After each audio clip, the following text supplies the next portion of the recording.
Akashvani Imphal वाहेंबम Washington पाउ पाजरी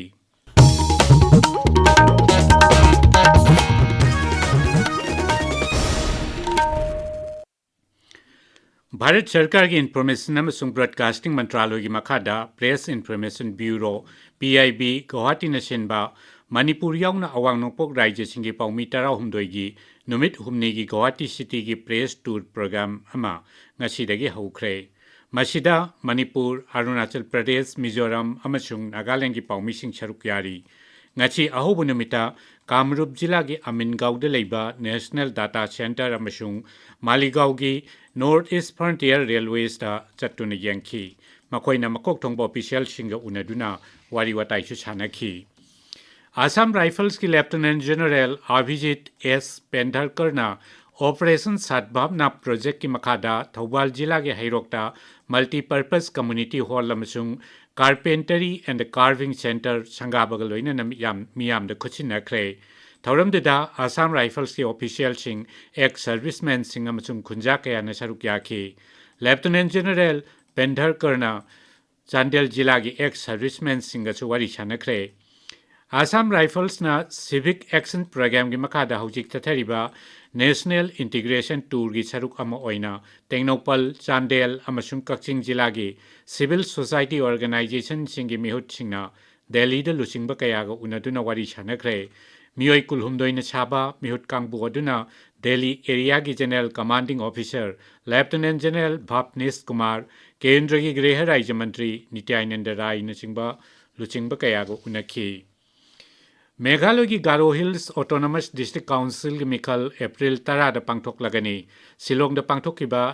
राज्य की मंत्रिमंडल की मिफमना मिखल की मतम असी लेपखिबनी कैबिनेट मंत्री वाइलाट निकी साइलाना हाई मिखल की नोटिफिकेशन मार्च 9 थोकनी अदुगा मार्च 13 की नुंथिल पुंग 3 फाउबदा मिरेपचे पिसिनबे यागनी नुमित असिमक्तदा मिरेपचे सिंगी स्क्रूटिनी शु तौगनी मिरेप सिंगना मखोई की मिरेपचे मार्च 13 फाउबदा लौथोकपा यागनी मिखल थेंगनाबा यारबा मिरेप सिंगी अरोइबे लिस्ट अमदि मिखल की सिंबल न चिंबा मार्च 14 पीगनी मिखल की भोट अप्रैल 10 की अयुक पुंग 8 की नुंथिल पुंग 3 फाउब थादनगनी अदुगा अप्रैल 13 द भोट मसिंग थीगनी राजनीति दल सिंगना मिखल असिगिदमक भोट खोंबा हौनख्रे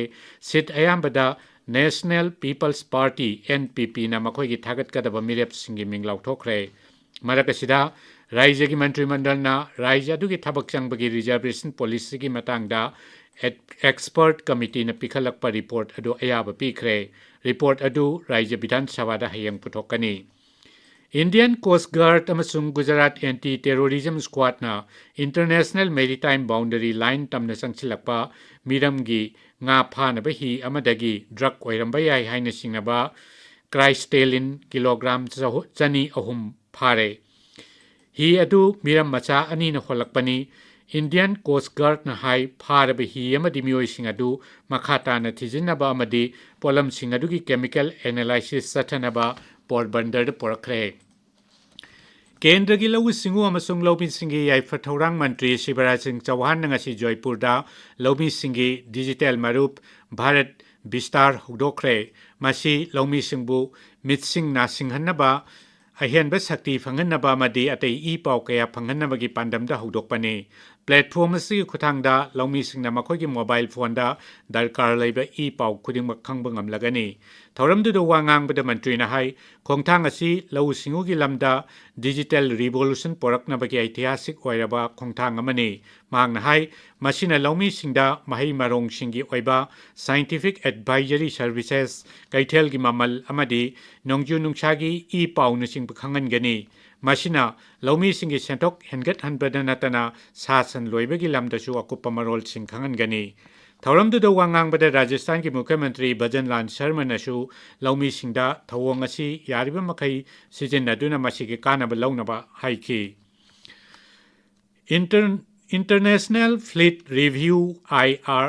IFR लिसिंगनी कुंतरुक येंगनबगिदमक राष्ट्रपति द्रौपदी मुर्मू की नुमित की आंध्र प्रदेश खोंचत ngasiदगी हौख्रे मांगना ngasi नुमिदांग विशाखापट्टनम थुंगबदा आंध्र प्रदेश की राज्यपाल S अब्दुल नसीर अमसुंग मुख्यमंत्री N चंद्रबाबू नायडूना तारामना ओखी पाउ लोइजरे